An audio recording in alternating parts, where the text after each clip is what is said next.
السلام عليكم ورحمة الله وبركاته. ازيكم يا أصحابي؟ عاملين ايه؟ يا رب تكونوا بخير. معانا النهاردة حدوتة جديدة، ما تنسوش تضغطوا لايك ويلا بينا على الحدوتة.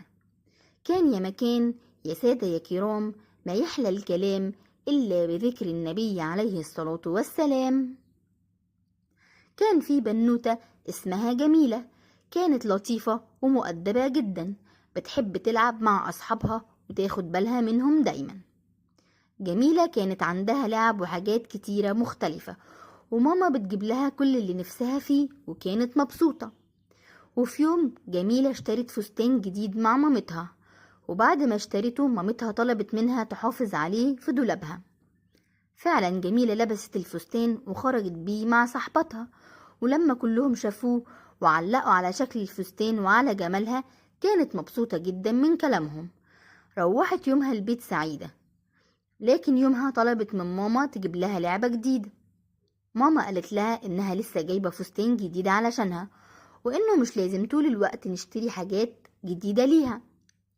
يوم ورا يوم ماما لاحظت إن جميلة بتبوظ حاجتها وإنها مهملة، والفستان الجديد بقت ترميه على الأرض وما بقتش مهتمية بيه.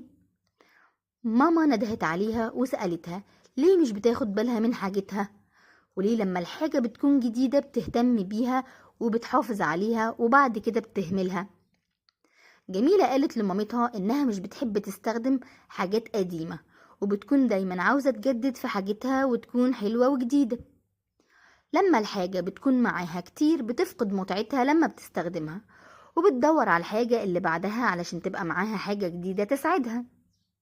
ماما قالت لها إن ده غلط جدا، لأنك كده مش هتستمتعي أبدا في حياتك، وكل ما يكون عندك حاجة جديدة هتدوري على الأحسن دايما.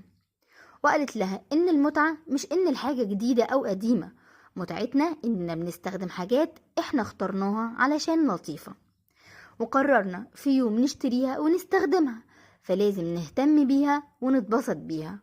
ومش معنى إنها قدمت يبقى خلاص مهمتها اللي اشتريناها علشانها خلصت. قالت لها إنها لازم تقدر النعمة اللي ربنا بيقدمها لها، وإنها لو حافظت عليها هتكون سعيدة ومرتاح بالها. وتوتة توتة خلصت الحدوتة. حلوة بقى ولا ملتوتة؟ لو عجبتك الحدوتة اضغط اللايك الجميل، وما تنسوش يا أصحابي تعملوا لي فولو، واستنوني في حدوتة جديدة كل يوم، وكمان هستنى رأيكم في الكومنتات. تصبحوا على خير.